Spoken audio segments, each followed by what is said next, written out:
आप अगर देखा जाए तो आप परेश रावल, जॉनी लीवर, आप लोग सब एक मुकाम तक पहुंच चुके हैं। आप लोग किताब लिख सकते हो एक्टिंग पर दिल से, और वो किताब बच्चे पढ़े, अच्छे अच्छे कंटेम्प्रेरी एक्टर्स भी पढ़े।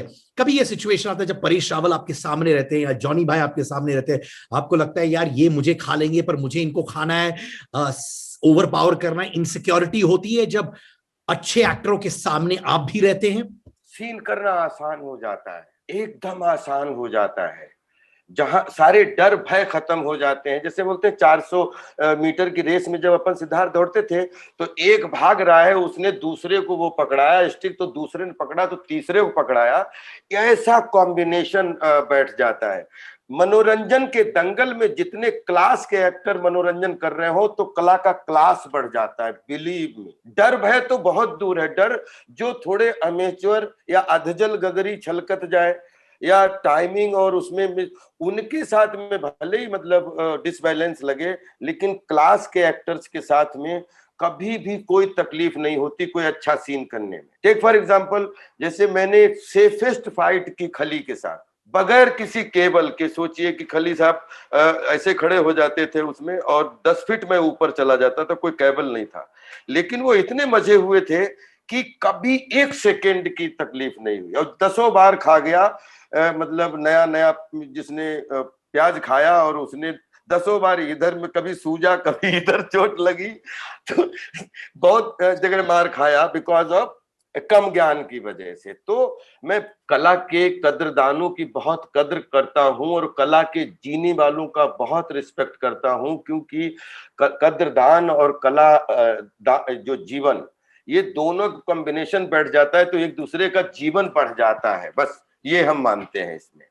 वो मोमेंट्स बताइए जो आपके लिए ठीक ठाक नहीं थे पर आप उससे गुजर गए थे, वो क्या था? मैं बचपन से, अगर जिनको ठीक ठाक मोमेंट नहीं थे अगर आप बोलोगे, तो बचपन से ऐसा कोई मोमेंट नहीं था जो ठीक था। बताओ सर, मैं जेन्युइनली जानना चाहता हूं दिल से। I think life is completely tough situation, लेकिन आपको जीना आना चाहिए। और इसमें मैं बहुत प्राउड फील करता हूं कि अगर मैं गांव में जिसमें कोई लाइट नहीं और पूरे रात में सिर्फ आप गली में जाने में डरे, सिर्फ डॉग्स भौंक रहे हैं या मेढक तर तर कर रहे हैं या पानी कीचड़ इधर उधर भरा हुआ है उसमें आप पढ़ने जा रहे हैं, चाहे वो सिचुएशंस हो, लेकिन हमें उस समय भी वो स्वर्ग लगता था।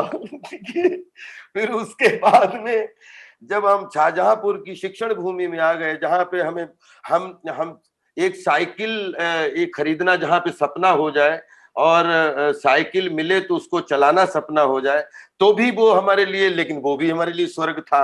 और हम कैसे बताएं, जब भारतीय नाट्य अकेडमी में लखनऊ पहुंचे तो वहां पे एक एक दिन का सर्वाइवल कि कैसे होगा, आज खाना बना है तो कल का खाना कौन बनाएगा, कि उसमें हॉस्टल नहीं था, एडमिशन हो चुका था और कोई ऐसी सुविधाएं नहीं थी कि ऑनलाइन रोज ट्रांसफर हो जाएगा। फिर उसके बाद में अभी तो एक्टिंग आती नहीं, अभी तो शाम को शाम बोलते हो, शाम कब बोलोगे, तो पता लगा सुबह 5 बजे शाम शाम शाम, हकीकत हकीकत हकीकत, क्योंकि अभी पता लगा जब डिक्शन ही ठीक नहीं है तो कलाकारी क्या करोगे। देन उसके बाद दिल्ली पहुंचे, लेकिन दिल्ली पहुंचना ही अपना एक ड्रीम था, वहां पे किराए भाड़े से लेके किस तरीके, जहां पे लेकिन एक नेशनल स्कॉलरशिप में बैठने का मौका मिल गया। भाईजान, जब आप हीरो बने थे, मैं माधुरी दीक्षित बनना चाहती हूँ, रामा रामा क्या है ड्रामा, मैं मेरी पत्नी और वो, आप एक अलग किस्म के हीरो थे एंड दैट वाज ब्रिलियंट। आप अपने समय से बहुत आगे थे राजपाल भाई। बट बताइए, जब आप हीरो बने थे तो क्या कुछ प्रोड्यूसर्स, डायरेक्टर्स थे कि यार ये कैसे हीरो बना, ऐसे कमेंट्स आए थे आपके पास? नहीं, देखिए, मैं इस चीज को इस तरीके से लेना चाहता हूँ, ये बड़ा गंभीर प्रश्न किया है आपने सिद्धार्थ भाई। क्या है कि उस समय ना 2000 में जब ये जंगल वगैरह के बाद में एक श्याम बेनेगल साहब का सिनेमा था और दयाल मतलब गोविंद निहलानी जी का सिनेमा था, एक भट्ट साहब का सिनेमा था, रामू जी का सिनेमा था और सुभाष घई और यश चोपड़ा साहब। तो ये बड़े बड़े सिनेमा, या तो बिल्कुल आर्ट सिनेमा या कंप्लीट बड़े सिनेमा। तो उसके बीच में महमूद भाईजान ने जो पिछले 80 के दशक में 10-12 फिल्में बनाई थी एक अलग तरीके, जिनको सेमी कॉमर्शियल सिनेमा कह सकते हैं, 2000 के बाद में रामू जी के दिमाग में कैसे आया और उन्होंने मैं माधुरी दीक्षित बनना चाहती हूँ बनाई। फिर चंदन ने मैं मेरी पत्नी और वो बनाई, उसी समय इकबाल आई।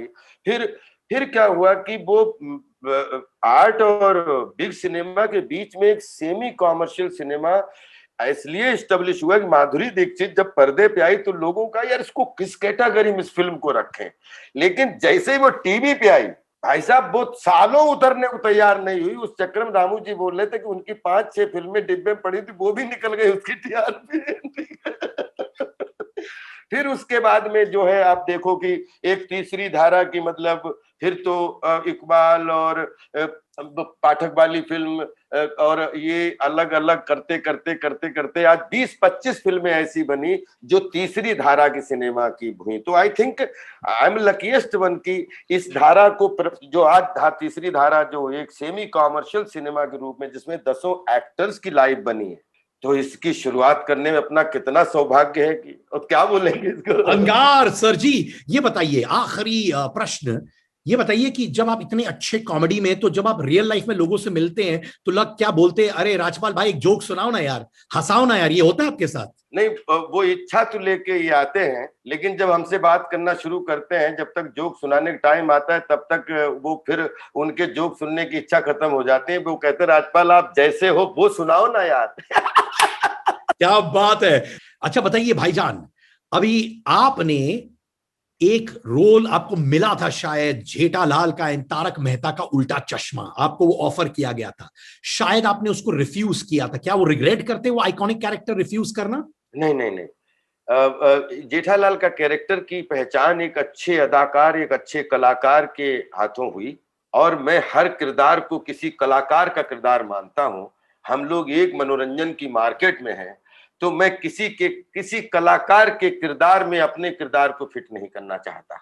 मैं चाहता हूं, मैंने जब चार्ली चैपलिन साहब के कभी किरदार को कभी करने की कोशिश नहीं की, ना मिमिक ना वो, तो मुझे ऐसा लगता है कि जो भी किरदार बने उनको करने, जो राजपाल के लिए बने उनको करने का सौभाग्य मिले, लेकिन किसी दूसरे कलाकार के रचाए बसाए गए किरदार को कभी निभाने का मौका ना मिले। मैं बहुत गर्व महसूस करता हूं कि आप इतना अच्छा काम कर रहे हैं, आप एक्टर अच्छे हैं, बेहतरीन इंसान हैं, जब भी बात करता हूं रोंगटे खड़े हो जाते हैं। बाय गॉड, बने हो इतिहास बनाने के लिए, इतिहास बना रहे हो। I love you brother. Love you too brother, और आपकी आवाज और आपकी जो कृतित्व, आपके व्यक्तित्व को मैं सैल्यूट करता हूं। बढ़े रहो ब्रदर।